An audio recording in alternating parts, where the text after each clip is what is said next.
हाँ जी, आज तो हमने बग़ैर चावलों के इतनी मज़े की लौकी की खीर बनाई है कि आपको यकीन ही नहीं आएगा।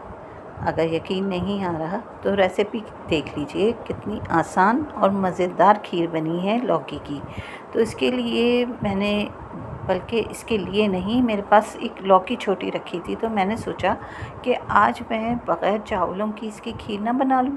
तो बस मैंने सोच के इसको छीला और कद्दूकस कर लिया। और फिर मैंने दूसरी तरफ क्या किया कि 1 टेबल स्पून मैंने असली घी ले लिया। देसी घी का मज़ा ही कुछ और है मीठे में। और इसमें डाल दी 2-3 इलायचियाँ। और फिर उस लौकी को जो हमने कद्दूकस किया था भून लिया। आहिस्ता आहिस्ता भूना, हल्की हल्की आंच पे। तेज़ आंच करते तो इतना तो घी भी नहीं डाला था ना, वरना ये लौकी जल जाती है।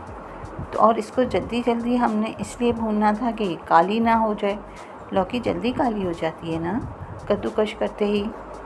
तो बस मुझे जो ख़्याल आ रहा था वो मैं करती जा रही थी।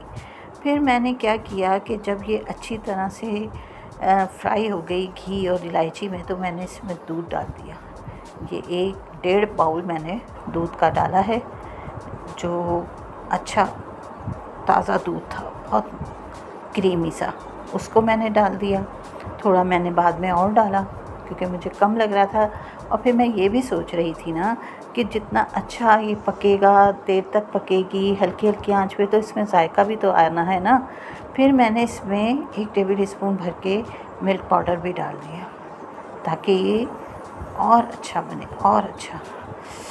खुशबू तो इतनी अच्छी आ रही है ना, क्योंकि हमने देसी घी में जो इसको फ्राई किया है। अच्छा भाई, एक काम और भी किया फिर मैंने इसमें जनाब जो होती हैं रंगीन सेवइयाँ, वो भी डाल दी, क्योंकि इनमें जो वनीला का फ्लेवर आता है उससे ये खीर बहुत मज़े की बनने वाली थी। तो हमने चावल तो इसमें डालने ही नहीं थे, हमने तो चावल का बायकॉट किया है ना जनाब इस खीर के अंदर।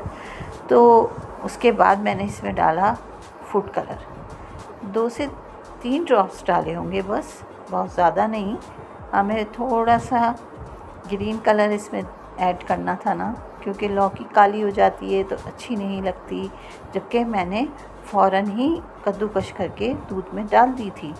दूध में नहीं, फ्राई करने के लिए रख ली थी। खैर जनाब, बातें तो बहुत होती रहेंगी। इसको मैंने पकाना शुरू किया। फिर जब ये कुछ देर पका तो फिर मैंने इसमें चीनी डाल दी हस्बे पसंद। आपको जितना मीठा पसंद हो आप उस हिसाब से डाल लीजिएगा। मैंने अपने हिसाब से मीठा डाला है, क्योंकि बहुत ज़्यादा मीठा भी नहीं चाहिए था और बहुत ज़्यादा फीका भी नहीं चाहिए था। इसके बाद फिर मैंने कुछ और सोचा। बताएं क्या सोचा? मैंने कहा थोड़े से बादाम पिस्ते जो हैं वो भी हम इसमें डाल देते हैं, तो इससे ये होगा कि हर बाइट में कम से कम एक छोटा बादाम तो आ जाएगा। भाई कंजूस नहीं हूँ मैं, इतनी थोड़ी सी खीर में इतने ही बादाम बहुत हैं, हमने ऊपर से भी तो डालने हैं ना, इसलिए। बस फिर हमने इसको हल्की हल्की आंच पे पकाना शुरू किया। इस तरह हमारी जो सेवइयाँ हमने डाली थी वो भी पक रही थी, इधर लौकी भी पक रही थी, और इसको हमने गाढ़ा भी कर लेना था। और इसका जो जायका था और जो खुशबू थी, बस बयान से बाहर है। फिर बस जनाब, ये जैसी गाढ़ा हुआ हमने इसे उतार के ठंडा किया और डिश आउट कर दिया। अब जो ये खीर हमने ऊपर, हमारे पास रसगुल्ले रखे हुए थे, वो हमने इसके ऊपर एक एक रसगुल्ला रख दिया और भाई खीर पे बादाम डाले और ठंडा किया, इसको खूब ठंडा किया। और फिर सब लोगों ने इतना मज़े लेके इस खीर को खाया और कहा भाई बग़ैर चावल के भी इतनी अच्छी खीर बन जाती है लौकी की, भाई क्यों नहीं बनती, मैं बनाऊंगी तो क्यों नहीं अच्छी बनेगी। तो कैसी लग रही है रेसिपी?